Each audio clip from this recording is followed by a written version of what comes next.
மனதை படிக்கும் மூளை மாற்று இரட்டையர்கள் தமிழ் ஆடியோ கதை. சீசன் -2 தெரியாதவற்றின் நிழல்களிலிருந்து உடைந்த ராஜ்ஜியங்கள் எழுகின்றன. நிந்தானியும் சித்தரினியும் டாக்டர் விக்கியை தோற்கடித்து தங்கள் வாழ்க்கையை மீட்டெடுத்து மாதங்கள் கடந்துவிட்டன. உலகம் அமைதியானதாகத் தோன்றியது. இரட்டையர்கள் தங்கள் அடையாள அங்களுக்கு ஏற்ப மாறத் தொடங்கினர். அவர்களின் மாற்றப்பட்ட விதிகளின் குழப்பத்தால் இனி கட்டுப்படுத்தப்படவில்லை. இருப்பினும் அமைதி ஏமாற்றும் மேற்பரப்புக்கு அடியில் இருண்ட ஒன்று காய்ச்சப்பட்டது. ஒரு இரவு அவர்கள் தங்கள் முதல் மாற்றத்தின் இடமான சிவன் கோயிலை மீண்டும் சென்றபோது காற்றில் ஒரு விசித்திரமான ஆற்றல் துடித்தது. நிந்தானி இடைநிறுத்தப்பட்டு உள்கருவறையை நோக்கி ஒரு விவரிக்க முடியாத இழுவை உணர்ந்தாள். சித்தரினி பின்தொடர்ந்தாள், அவளுடைய இதயம் ஆர்வமும் பயமும் கலந்த துடிப்புடன். உள்ளே கோயில் சுவரில் ஒரு பழங்கால கல்வெட்டு மங்கலாக ஒளிரும். அது மறக்கப்பட்ட மொழியில் எழுதப்பட்டது. ஆனால் இரட்டையர்கள் அதை வெறித்து பார்த்தபோது புரிதலின் துண்டுகள் அவர்களின் மனதில் ஊடுருவத் தொடங்கின. வார்த்தைகள் ஒரு தீர்க்கதரிசனத்தை பற்றி பேசின. உடல்களுக்கு இடையில் நடந்த இருவர், அவர்களின் விதிகள் என்றென்றும் இணைக்கப்பட்டுள்ளன, அனைவரையும் பிணைக்கும் நிழலை எதிர்கொள்வார்கள். செய்யப்படாதது மீண்டும் எழும். அவர்கள் இன்னும் புரிந்துகொள்ளும் முன் கோவிலில் ஒரு குளிர் காற்று வீசி விளக்குகளை அணைத்தது. ஒரு தாழ்வான எதிரொலிக்கும் குரல் அறையை நிரப்பியது. கடந்த காலம் வெறும் ஆரம்பம்தான். உங்கள் சோதனைகள் இன்னும் முடிவடையவில்லை. இரட்டையர்கள் தப்பி ஓடத் திரும்பியபோது இருளில் மூடிய ஒரு மர்மமான உருவம் அவர்களை எதிர்கொண்டது. அவரது குரல் அமைதியாக இருந்தது, ஆனால் அச்சுறுத்தலுடன் இருந்தது. டாக்டர் விக்கி உண்மையான திட்டத்தின் ஒரு பகுதி மட்டுமே. நீங்கள் உணர்ந்ததை விட மிக பெரிய ஒன்றை நீங்கள் சீர்குலைத்துவிட்டீர்கள். இப்போது நீங்கள் விளைவுகளை எதிர்கொள்ள வேண்டும். அவர்கள் எதிர்வினையாற்றுவதற்குள் அவர்களுக்கு கீழே உள்ள நிலம் நடுங்கியது. இரட்டையர்கள் ஒளி மற்றும் நிழலின் சுழலில் இழுக்கப்பட்டதை கண்டனர். அவர்கள் விழித்தெழுந்தபோது அவர்கள் ஒரு அறிமுகமில்லாத நகரத்தில் இருந்தனர். அவர்களின் சுற்றுப்புறங்கள் பண்டைய இடிபாடுகள் மற்றும் மேம்பட்ட தொழில்நுட்பத்தின் விசித்திரமான கலவையாகும். அவர்களின் மனதில் ஒரு குரல் எதிரொலித்தது, உங்கள் அடுத்த பயணத்தின் தொடக்கத்திற்கு வருக. அது உங்களை கண்டுபிடிப்பதற்கு முன்பு உண்மையை கண்டறியவும். டாக்டர் விக்கியுடனான அவர்களின் போர் ஒரு பெரிய சதித்திட்டத்தை அவிழ்ப்பதில் முதல் படி மட்டுமே என்பதை நிந்தானி மற்றும் சித்தரினி கண்டுபிடித்தனர். அவர்களின் அடையாளங்களின் தலைவிதியும் உலகமே மீண்டும் ஒருமுறை ஆபத்தில் இருந்தது. சூறாவளியின் திசைதிருப்பப்பட்ட பின்விளைவுகளில் நிந்தானி மற்றும் சித்தரினி விளக்கத்தை மீறும் ஒரு நகரத்தில் தங்களை கண்டனர். பண்டைய கல் சிற்பங்கள், ஹாலோகிராஃபிக் காட்சிகள் மற்றும் எதிர்கால கட்டிடக்கலையுடன் இணைந்திருந்த இடம். காற்று ஆற்றலுடன் அதிர்ந்தது, மேலும் அவர்கள் எடுத்து வைக்கும் ஒவ்வொரு அடியும் மறக்கப்பட்ட சகாப்தத்தின் மர்மத்துடன் எதிரொலித்தது. திடீர் மாற்றத்திலிருந்து இன்னும் மீளாமல் இரட்டையர்கள் இந்த புதிய ராஜ்யத்திற்குள் எச்சரிக்கையுடன் நுழைந்தனர். அவர்களின் மனம் கோவிலின் தீர்க்கதரிசனத்தாலும் அவர்களின் வருகையுடன் வந்த அச்சுறுத்தும் எச்சரிக்கையாலும் நியான் ஒளிரும் விளக்குகள் மற்றும் மினுமினுக்கும் தீப்பந்தங்களால் ஒளிரும் குறுகிய வளைந்த சந்துகளில் அவர்கள் பயணிக்கும்போது அவர்களின் சொந்த மற்றும் மற்றொரு கால நினைவுகளின் துண்டுகள் மேலெழும்பத் தொடங்கின. ஒரு பரபரப்பான சந்தையை கடந்து செல்லும்போது சித்தரினியின் பார்வை ஒரு வயதான கதைச்சொல்லியால் பிடிக்கப்பட்டது.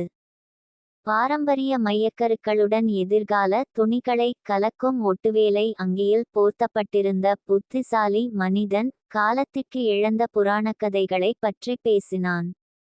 உடைந்த பகுதிகள் பற்றிய கதைகளை அவர் விவரித்தார். அங்கு பரிமாணங்கள் குறுக்கிடுகின்றன, மேலும் பண்டைய சக்திகள் ஒரு காலத்தில் நவீன தொழில்நுட்பத்தின் வருகையுடன் மோதின.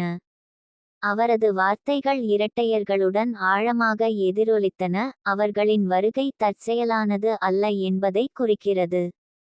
கதைச்சொல்லியின் கதையின் ஈர்ப்பை அசைக்க முடியாமல் நிந்தானி மற்றும் சிதாரினி அவரை பின்தொடர்ந்து ஒரு ஒதுக்குப்புற முற்றத்திற்குச் சென்றனர். அங்கு சிதறிய நினைவுச் சின்னங்கள் மற்றும் இடிந்து விழும் கல்லில் இணைக்கப்பட்ட டிஜிட்டல் காப்பகங்களுக்கு இடையில் அந்த மனிதன் ஒரு ரகசியத்தை வெளிப்படுத்தினான். அவர்களின் உலக வரலாற்றை விவரிக்கும் ஒரு பண்டைய கோடெக்ஸ், புராணம் மற்றும் அறிவியல் இரண்டையும் உள்ளடக்கிய ஒரு வரலாறு.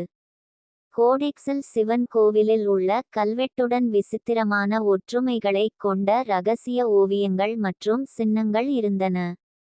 உங்கள் பயணம் இந்த உலகத்தின் துணியுடன் பின்னி பிணைந்துள்ளது என்று முதியவர் கிசுகிசுத்தார். அவரது குரல் தொலைதூர இயந்திரங்கள் மற்றும் கிசுகிசுக்கப்பட்ட காற்றின் சுற்றுப்புற ஓசைக்கு மேலே கேட்கவில்லை. தீர்க்கதரிசனம் ஒரு ஒருங்கிணைப்பை பற்றி பேசுகிறது. கடந்த காலமும் எதிர்காலமும் மோதும் ஒரு காலம். நீங்கள் செய்யும் தேர்வுகள் பரிமாணங்களில் எதிரொலிக்கும். இரட்டையர்கள் மேலும் விசாரிக்கும் முன் கோடெக்ஸின் பக்கங்கள் தாங்களாகவே திறந்தன, ஒரு காணப்படாத சக்தியால் அனிமேஷன் செய்யப்பட்டது போல. அதன் மாறிவரும் எழுத்து நடையில் நினைவின் துண்டுகளை ஒன்றிணைக்கவும், இல்லையெனில் உலகம் மறதிக்குள் சிதறும் என்ற ஒற்றை சொற்றொடர் பிரகாசித்தது. இந்த மறைமுகத்தால் வேட்டையாடப்பட்ட நிந்தானியும் சித்தரினியும் மறந்துபோன நினைவுகளின் சிதறிய துண்டுகளை கண்டுபிடிப்பது தங்கள் அடுத்த சவால் என்பதை உணர்ந்தனர். ஒன்றிணைந்த பகுதிகளை உறுதிப்படுத்தும் சக்தியை கொண்டிருப்பதாக வதந்தி பரப்பப்படும் மாய நினைவுச் சின்னங்கள். இந்த உடைந்த நகரத்தின் வெவ்வேறு மூலையில் மறைந்திருந்த ஒவ்வொரு துண்டும் ஒரு காலத்தில் உலகங்களுக்கு இடையில் சமநிலையை பராமரித்த ஒரு பண்டைய ஒழுங்கின் எச்சங்களால் பாதுகாக்கப்படுவதாக நம்பப்பட்டது. தங்கள் இதயங்களை கடினப்படுத்திய உறுதியுடன் இரட்டையர்கள் உறுதியான பார்வைகளை பரிமாறிக் கொண்டனர். பகிரப்பட்ட துன்பங்கள் மற்றும் மர்மமான மாற்றங்கள் மூலம் உருவாக்கப்பட்ட அவர்களின் பிணைப்பு அவர்களின் மிகப்பெரிய பலம். கடந்த காலத்தின் இந்த துண்டுகளை ஒன்றிணைப்பதன் மூலம் மட்டுமே ஒழுங்கை மீட்டெடுக்கவும் தீர்க்கதரிசனத்தின் பின்னால் உள்ள உண்மையான நோக்கத்தை கண்டறியவும் முடியும் என்பதை அவர்கள் அறிந்திருந்தனர். அந்தி வானத்தின் மீது அந்தி ஆழமடைந்தபோது நிந்தானியும் சித்தரினியும் தெரியாத இடத்திற்குள் நுழைந்தனர். ஒவ்வொரு அடியும் கண்டுபிடிப்பின் வாக்குறுதியுடன் எதிரொலித்தது மற்றும் சரிவின் விளிம்பில் ஒரு சாம்ராஜ்யத்தின் அச்சுறுத்தல். சாகசம் ஒரு புதிய அவசரத்தை எடுத்தது. இந்த முரண்பாடான நகரத்தின் மையத்தில் நினைவு துண்டுகளுக்கான தேடல் தொடங்கியது, மேலும் பின்னி பிணைந்த பகுதிகளின் தலைவிதி இரண்டு அசாதாரண சகோதரிகளின் தைரியம் மற்றும் ஒற்றுமையைச் சார்ந்தது.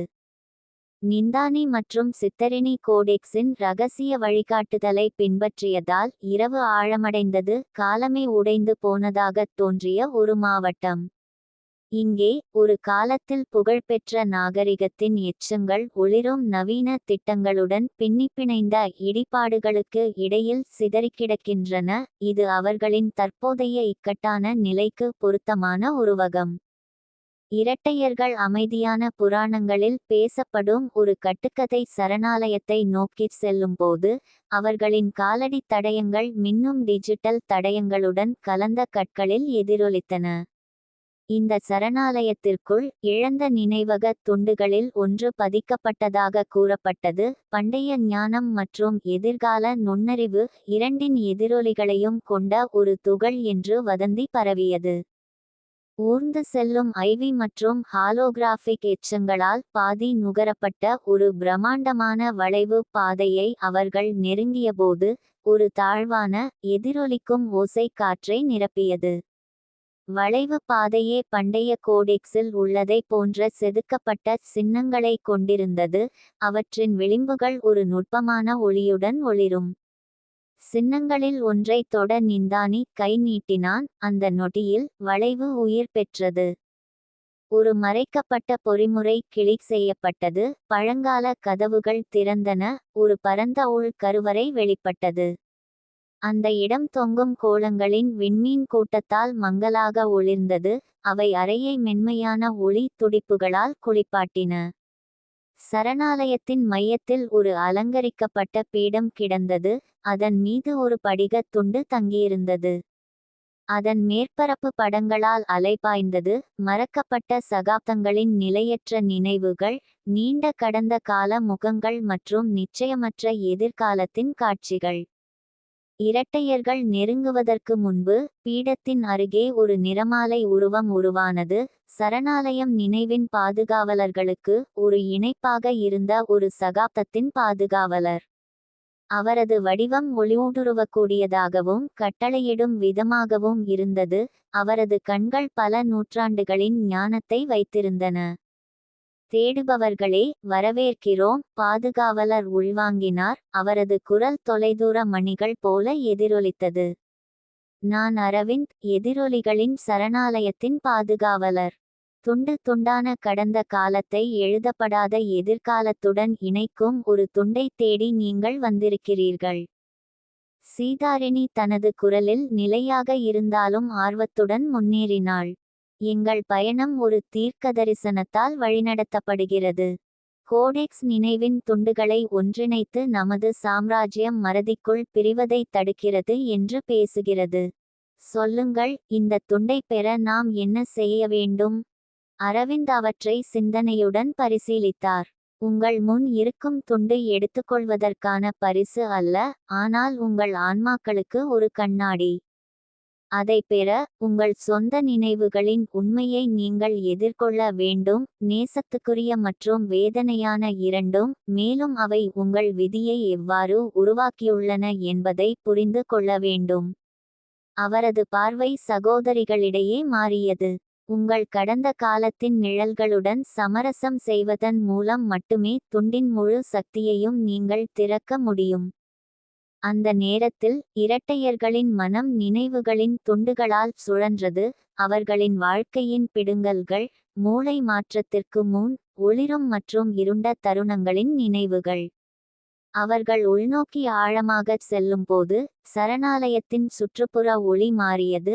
அவர்களின் உள்கொந்தளிப்பையும் நம்பிக்கையையும் பிரதிபலித்தது. இழந்த மற்றும் கண்டுபிடிக்கப்பட்ட அடையாளத்தின் முதல் சுவை, மாற்றத்தின் அதிர்ச்சி மற்றும் ஒவ்வொரு சோதனையிலும் அவர்களை சுமந்து சென்ற அசைக்க முடியாத பிணைப்பை நினைவு கூர்ந்த நிந்தானி கண்களை மூடிக்கொண்டாள். சீதாரிணியும் தனது நினைவுகளை தழுவினாள். சிரிப்பு, தியாகம் மற்றும் மறக்கப்பட்ட மகிழ்ச்சிகளின் கசப்பான, இனிப்பான வேதனையின் தருணங்கள். மெதுவாக, துண்டின் மேற்பரப்பு நிலை பெறத் தொடங்கியது. அதன் கொந்தளிப்பான படங்கள் ஒத்திசைவான காட்சிகளில் நிலைபெறுகின்றன. அரவிந்தின் நிறமாலை புன்னகை மங்கலாக வளர்ந்தது. உள்ளே உள்ள விரிசல்களைச் சரிசெய்யத் தொடங்கிவிட்டீர்கள். ஆனால் நினைவில் கொள்ளுங்கள், இது எண்ணற்ற பகுதிகளை உள்ளடக்கிய ஒரு மொசைக்கில் ஒரே ஒரு துண்டு. சமநிலையை மீட்டெடுக்க அனைத்து துண்டுகளையும் ஒன்றிணைப்பதே உங்கள் உண்மையான சவால். காப்பாளரின் வார்த்தைகள் சரணாலயத்தின் மென்மையான ஓசையில் மங்கும்போது, படிகத் துண்டு பீடத்திலிருந்து தன்னை பிரித்து சீதாரிணியின் நீட்டிய கையில் மெதுவாக மிதந்தது. அந்த நொடியில், ஒளி மற்றும் நினைவின் எழுச்சி இரு இரட்டையர்களையும் சூழ்ந்து, வரவிருக்கும் விஷயங்களின் வாக்குறுதியுடன் அவர்களின் கடந்த காலத்தை பின்னிப்பிணைத்தது. சிதைந்த சரணாலயத்திலிருந்து வெளியே வந்த நிந்தானி மற்றும் சித்தரிணி புதிதாக கண்டெடுக்கப்பட்ட தெளிவையும் வலிமையையும் உணர்ந்தனர். அந்த துண்டு அமைதியான சக்தியுடனும் நம்பிக்கையின் கலங்கரை விளக்கத்துடனும் அவர்களின் பயணம் ஆபத்து நிறைந்ததாக இருந்தாலும், அவர்கள் மீட்டெடுத்த ஒவ்வொரு நினைவு துடிப்பும் பிளவுபட்ட பகுதிகளை மீண்டும் ஒன்றிணைப்பதற்கும் அவர்களின் விதியின் பின்னால் உள்ள இறுதி உண்மையை வெளிக்கொணர்வதற்கும் அவர்களை நெருக்கமாக கொண்டு வந்தது என்பதை நினைவூட்டுவதாகவும் துடித்தது. மேலே இரவு வானமும் அரவிந்தரின் ஞானத்தின் எதிரொலிகளும் தங்கள் இதயங்களில் இருந்த நிலையில், இரட்டையர்கள் தங்கள் தேடலை மீண்டும் தொடங்கினர். மறதியின் விளிம்பில் இருக்கும் ஒரு உலகத்தை குணப்படுத்தும் பாதையில் இன்னும் பல சோதனைகள் தங்களுக்கு காத்திருக்கின்றன என்பதை உணர்ந்தனர். சிதைந்த சரணாலயத்தில் தங்கள் மாற்றத்தை ஏற்படுத்தும் சந்திப்பிலிருந்து புதியதாக, நிந்தானி மற்றும் சித்தரிணி புதுப்பிக்கப்பட்ட நோக்கத்துடன் உடைந்த நகரத்தின் சிக்கலான தெருக்களில் மீண்டும் காலடி எடுத்து வைத்தனர். மீட்டெடுக்கப்பட்ட நினைவுகளின் ஆற்றலுடன் சூடான மற்றும் துடிக்கும் படிகத் துண்டு தீர்க்கதரிசனம் மற்றும் அதில் அவர்களின் பங்கு பற்றிய அவர்களின் புரிதலை ஆழப்படுத்தியது. இருப்பினும் சகோதரிகள் முன்னேறும்போது தங்கள் பாதைகள் தங்களைப் போலவே ஒரு பெரிய புதிரின் துண்டுகளை வைத்திருந்த மற்றவர்களின் பாதைகளுடன் பிணைக்கப் போவதை அவர்கள் உணர்ந்தனர். மூடுபனி நிறைந்த ஒரு மாலை பொழுதின் பிற்பகுதியில் இரட்டையர்கள் ஒரு பரபரப்பான குறுக்கு வழியில் வந்தனர். அங்கு பண்டைய கல் வளைவுகள் நேர்த்தியான எதிர்கால கண்ணாடி முகப்புகளைச் சந்தித்தன. அங்கு பழைய புராணங்களின் கிசுகிசுக்கள் மற்றும் மேம்பட்ட தொழில்நுட்பத்தின் ஓசைகளுக்கு மத்தியில் தேடுபவர்களின் ஒரு சிறிய கூட்டம் கூடியிருந்தது. மையத்தில் மீரா என்ற பெயருடைய ஒரு மிதமான ஆனால் உறுதியான உருவம் நின்றது. கடந்த காலத்தின் மாய நினைவுச் சின்னங்களுடனான சந்திப்புகளால் அவரது வாழ்க்கை என்றென்றும் மாற்றப்பட்ட ஒரு அலைந்து திரிபவர். மீரா எச்சரிக்கையான நம்பிக்கையுடன் இரட்டையர்களை வரவேற்றார். நான் பல ஆண்டுகளாக நினைவு துகள்களின் இயக்கங்களை கண்காணித்து வருகிறேன் என்று அவள் நம்பிக்கையுடன் கூறினாள். தீர்க்கதரிசனம் ஒரு சங்கமத்தை முன்னறிவிக்கிறது, தேர்ந்தெடுக்கப்பட்டவர்களின் பாதைகள் வெட்டும் ஒரு தருணம். அந்த ஒளித்துண்டுடன் உங்கள் வருகை, நாம் அந்த துரதிர்ஷ்டவசமான சந்திப்பை நெருங்கி வருகிறோம் என்பதை உறுதிப்படுத்துகிறது. வழிகாட்டுதலுக்காக ஆர்வமாகவும் இருந்த நிந்தானி மற்றும் சித்தரிணி, மீரா மற்றும் அவரது சக தேடுபவர்களின் சிறிய குழுவுடன் இணைந்தனர். ஒவ்வொன்றும் அவற்றின் தனித்துவமான நினைவு சின்னங்கள் மற்றும் வடுக்களை தாங்கின. பண்டைய விண்மீன்கள் டிஜிட்டல் திட்டங்களுடன் கலந்த வானத்தின் அடியில் ஒரு வெடிக்கும் நெருப்பின் மீது, மீரா காலத்தின் பாதுகாவலர்கள் என்று அழைக்கப்படும் ஒரு புதிரான வரிசையின் கதைகளை விவரித்தார். இந்த பாதுகாவலர்கள் நினைவகம் மற்றும் ஞானத்தின் நினைவுச் சின்னங்களை பாதுகாப்பதன் மூலம் நீண்ட காலமாக பகுதிகளுக்கு இடையிலான சமநிலையை பராமரித்து வந்தனர். ஆனால் சகாப்தங்களுக்கு இடையிலான எல்லைகள் இப்போது உடைந்து வருவதால் பாதுகாவலர்கள் சிதறி தங்கள் மரபின் துண்டான தடயங்களை விட்டுச் சென்றனர். மீராவின் கூற்றுப்படி அத்தகைய ஒரு துப்பு நகரத்தை நோக்கிய ஒரு மலையின் உச்சியில் அமைந்திருந்த மறக்கப்பட்ட ஒரு ஆய்வகத்தை நோக்கிச் சென்றது. நேரமும் இடமும் ஒன்றிணைவதாக கூறப்படும் இடம் அங்கேதான் என்று அவள் மெதுவாகச் சொன்னாள். இரண்டாவது நினைவு துண்டு மறைந்திருப்பதாக நம்பப்படுகிறது. பலர் அதை தேடினர், ஆனால் ஆய்வகம் உங்கள் உறுதியை மட்டுமல்ல, உங்கள் அடையாளத்தின் மையத்தையும் சோதிக்கும் சக்திகளால் பாதுகாக்கப்படுகிறது. தங்கள் தேடலை தொடர தீர்மானித்த நிந்தானி மற்றும் சித்தரிணி, மீராவுடன் ஆய்வகத்தை நோக்கி புறப்பட்டனர். பயணம் சவால்களால் நிறைந்தது. துரோக நிலப்பரப்பு மற்றும் சகாப்தங்களுக்கு இடையில் இருப்பது போல் தோன்றும் புதிரான நபர்களுடனான சந்திப்புகள். குழு பண்டைய கல் பாலங்கள் மற்றும் நியான் விளக்குகளால் ஒளிரும் பாதைகளை கடந்து சென்றபோது, இரட்டையர்கள் தங்கள் சொந்த நினைவுகளுக்கும் அவர்களின் புதிய தோழர்களால் சுமந்து செல்லப்பட்ட நினைவுச் சின்னங்களுக்கும் இடையிலான நுட்பமான ஒத்திசைவுகளை கவனிக்கத் தொடங்கினர். சரணாலயத்திலிருந்து வந்த துண்டு செயலற்ற தொடர்புகளை எழுப்பியது, பகிரப்பட்ட விதியால் ஒன்றுபட்ட ஆன்மாக்களை ஒன்றிணைத்தது போல் இருந்தது. மலையை அடைந்ததும் ஆய்வகம் தன்னை ஒரு குறிப்பிடத்தக்க கட்டிடமாக வெளிப்படுத்தியது. எதிர்கால வடிவமைப்புகளால் மேம்படுத்தப்பட்ட கடந்த காலத்தின் நினைவுச் சின்னம். கட்டிடத்தின் குவிமாட உச்சவரம்பு ஒளிரும் பேனல்களால் பதிக்கப்பட்டிருந்தது. அவை புராணம் மற்றும் நவீனத்துவம் இரண்டின் விண்மீன்களையும் வரைபடமாக்கின. உள்ளே அவர்களின் காலடி சத்தங்களின் எதிரொலி மற்றும் பல நூற்றாண்டுகளாக செயலற்ற நிலையில் இருந்த ஒரு பொறிமுறையின் தொலைதூர முணுமுணுப்பு தவிர தாழ்வாரங்கள் அமைதியாக இருந்தன. கண்காணிப்பு மையத்தின் மையத்தில் ஒரு சீல் வைக்கப்பட்ட அறை காத்திருந்தது. அதன் கனமான கதவு பண்டைய கோடெக்ஸில் உள்ளவற்றை பிரதிபலிக்கும் இரகசிய சின்னங்களால் பொறிக்கப்பட்டிருந்தது. இரட்டையர்களும் மீராவும் நெருங்கும்போது, சீதாரிணி வைத்திருந்த துண்டிலிருந்து வெளிப்படும் ஆற்றலுக்கு பதிலளிக்கும் விதமாக சின்னங்கள் ஒளிரத் தொடங்கின. கதவு சத்தமாக திறந்து, காலமே மெதுவாகத் தோன்றும் இடத்திற்கு அவர்களை அழைத்தது. உள்ளே ஒரு அமானுஷ்ய ஒளிக்கற்றையில் தொங்கவிடப்பட்ட இரண்டாவது நினைவகத் துண்டு மிதந்தது. வெள்ளி மற்றும் நீல நிறங்களில் மின்னும் ஒரு துண்டு. ஆனால் அவர்கள் அதை உரிமை கோருவதற்கு முன்பு ஒரு உடல் கலைந்த குரல் அறை முழுவதும் எதிரொலித்தது. ஒற்றுமை மற்றும் புரிதல் மூலம் மட்டுமே நினைவின் உண்மையான சக்தியை வெளிப்படுத்த முடியும். அந்த குரல் அவர்கள் ஒவ்வொருவரையும் தனிப்பட்ட உண்மைகளை எதிர்கொள்ள சவால் விடுத்தது. நீண்ட நேரம் ஒவ்வொரு தேடுபவரும் உள்மோதல்கள் மற்றும் நீண்ட காலமாக புதைக்கப்பட்ட வருத்தங்களுடன் போராடியதால் அமைதி நிலவியது. அந்த உள்நோக்கத்தின் சிலுவை பாதையில் குழுவிற்கு இடையேயான பிணைப்புகள் ஆழமடைந்தன. மீரா தனது இழந்த குடும்பத்தை நினைவு கூர்ந்தார். இரட்டையர்கள் தங்கள் கடந்த கால வாழ்க்கையின் போராட்டங்களை மீண்டும் நினைவு கூர்ந்தனர். மேலும் ரோஹன் என்ற அமைதியான தேடுபவர் கூட நிச்சயமற்ற எதிர்காலம் குறித்த தனது அச்சங்களை ஒப்புக்கொண்டார். பாதிப்பு மற்றும் உறுதியால் ஒன்றுபட்ட அவர்கள் ஒவ்வொருவரும் தங்கள் உண்மைகளை தழுவினர். அவர்கள் அவ்வாறு செய்தவுடன் இரண்டாவது துண்டு முதல் துண்டுடன் இணக்கமாக எதிரொலிக்கத் தொடங்கியது. இரண்டு நினைவுச்சின்னங்களும் கடந்த காலத்திற்கும் எதிர்காலத்திற்கும் இடையிலான நினைவுகளின் ஒளிரும் பாலத்தை உருவாக்குகின்றன. ஆய்வகம் வேறொரு உலக ஆற்றலுடன் துடித்தது. மேலும் ஒரு கணம் குழு ஒரு பார்வையை பார்த்தது. காலப்போக்கில் நீண்டு பின்னி பிணைந்த விதிகளின் ஒரு திரை. அந்த துண்டு பாதுகாப்பாக பாதுகாக்கப்பட்டவுடன் இரட்டையர்களும் அவர்களது புதிதாக கண்டுபிடிக்கப்பட்ட கூட்டாளிகளும் தங்கள் பாதைகள் ஒன்றிணைவது வெறும் தற்செயல் நிகழ்வு அல்ல என்பதை உணர்ந்தனர்.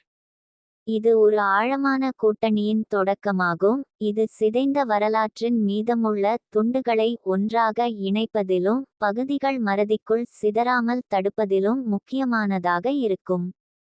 பண்டைய நட்சத்திரங்கள் எதிர்கால கலங்கரை விளக்கங்களுடன் பிரகாசித்த வானத்தின் கீழ் உள்ள ஆய்வகத்திலிருந்து அவர்கள் வெளியேறும்போது நிந்தானியும் சித்தரினியும் தங்கள் சொந்த கடந்த காலத்துடன் மட்டுமல்லாமல் எண்ணற்ற ஆன்மாக்களை கொண்ட ஒரு கூட்டு விதியுடனும் ஆழமான தொடர்பை உணர்ந்தனர். முன்னோக்கிய பயணம் ஆபத்து மற்றும் வெளிப்பாடு இரண்டையும் உறுதியளித்தது. மேலும் அவர்களின் இதயங்களும் நினைவுகளும் பின்னி பிணைந்த நிலையில் அவர்கள் தங்கள் தேடலின் அடுத்த அத்தியாயத்தை நோக்கி நம்பிக்கையுடன் அடியெடுத்து வைத்தனர். பாதைகளின் ஒருங்கிணைப்பில் ஒற்றுமையின் விதைகள் விதைக்கப்பட்டன. மேலும் சத்தியத்திற்கான தேடல் ஒரு புதிய நம்பிக்கையான பரிமாணத்தை எடுத்தது.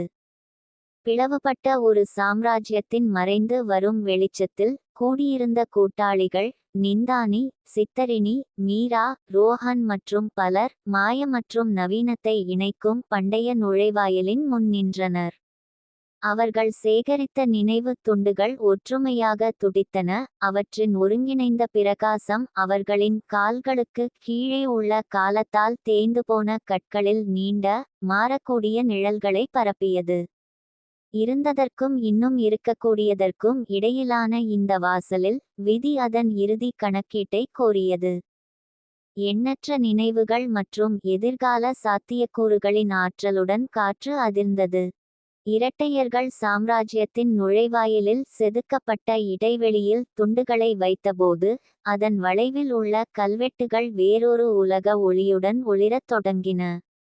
இப்போது அவர்களின் தனிப்பட்ட நினைவுகள் மற்றும் அவர்களின் புதிதாக கண்டுபிடிக்கப்பட்ட கூட்டாளிகளின் கூட்டு நம்பிக்கைகளுடன் பின்னி பிணைந்த பண்டைய கோடெக்ஸ் இறுதி உண்மையை வெளிப்படுத்தியது. சாம்ராஜ்யங்கள் தற்செயலாக அல்ல, மாறாக வரலாற்றையே மீண்டும் எழுத முயன்ற ஒரு திட்டமிட்ட சக்தியால் பிளவுபட்டன. அந்தி வேளையில் ஒரு ஆழமான எதிரொலிக்கும் குரல் எதிரொலித்தது. இந்த பிரபஞ்ச எழுச்சியின் சிற்பியின் வருகையை அறிவித்தது. நுழைவாயிலிருந்து கால அடுக்குகளால் மூடப்பட்ட ஒரு உருவம் வெளிப்பட்டது. நினைவகம் மற்றும் அடையாளத்தின் நீரோட்டங்களை தனது சொந்த புரிந்துகொள்ள முடியாத நோக்கங்களுக்காக கையாண்ட ஒரு மர்மமான உயிரினம். அந்த உற்சாகமான தருணத்தில் இரட்டையர்களும் அவர்களது தோழர்களும் வெறும் உடல் ரீதியான போரை மீறிய ஒரு மோதலுக்கு தயாராகினர். அது அவர்களின் பின்னி பிணைந்த யதார்த்தங்களின் ஆன்மாவிற்கான ஒரு போர். அவர்களின் இதயங்களின் ஒற்றுமையாலும் மீட்டெடுக்கப்பட்ட நினைவுகளின் ஞானத்தாலும் தூண்டப்பட்ட தைரியத்துடன் நிந்தானியும் சித்தரினியும் முன்னேறினர். அவர்கள் கட்டிடக் கலைஞரை கோபத்துடன் அல்ல, மாறாக சமநிலையை மீட்டெடுக்கும் உறுதியுடன் எதிர்கொண்டனர். கடந்த காலத்தின் பாடங்களையும் எதிர்காலத்தின் வாக்குறுதியையும் மதிக்கும் ஒரு சமநிலை. ஒளி மற்றும் நிழலின் திகைப்பூட்டும் அடுக்கில் ஆற்றல்கள் மோதியதால் உடைந்த பகுதிகளின் எல்லைகள் நடுங்கின. மேலும் இந்த இறுதி ஒருங்கிணைப்பு ஒரு புதிய சகாப்தத்தின் ஆரம்பம் என்பதை கூட்டாளிகள் உணர்ந்தனர். சக்தி மற்றும் தியாகத்தின் உச்சக்கட்ட வெடிப்பில் அவர்களின் உலகத்தை பிளக்க அச்சுறுத்திய அண்ட சக்தி கட்டுப்படுத்தப்பட்டது. நினைவில் கொள்ளவும் நம்பிக்கை கொள்ளவும் துணிந்தவர்களின் ஒருங்கிணைந்த விருப்பத்தின் கீழ் அதன் செல்வாக்கு குறைந்து வந்தது.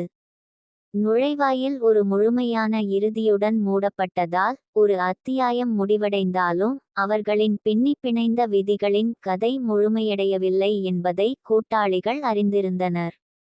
சீசன் 2 முடிவு. சீசன் 3 ஒரு புதிய விடியல் விரைவில். இறுதி ஒருங்கிணைப்பின் எதிரொலிகள் மங்கும்போது அடிவானத்தில் ஒரு புதிய மர்மம் கிளர்ந்தெழுந்தது. அதைத் தொடர்ந்து வந்த அமைதியில் பண்டைய ரகசியங்களும் கண்டுபிடிக்கப்படாத பகுதிகளும் நிந்தானி, சிதாரினி மற்றும் அவர்களின் தோழர்களை அழைத்தன. பிரபஞ்சத்தின் சமநிலை மீட்டெடுக்கப்பட்டது இப்போதைக்கு, ஆனால் ஆழமான புதிர்கள் மற்றும் மறைக்கப்பட்ட மரபுகளின் கிசுகிசுக்கள் அவர்களின் பயணத்தின் அடுத்த அத்தியாயம் காலம் மற்றும் அடையாளத்தின் கட்டமைப்பையே சவால் செய்யும் என்று உறுதியளித்தன.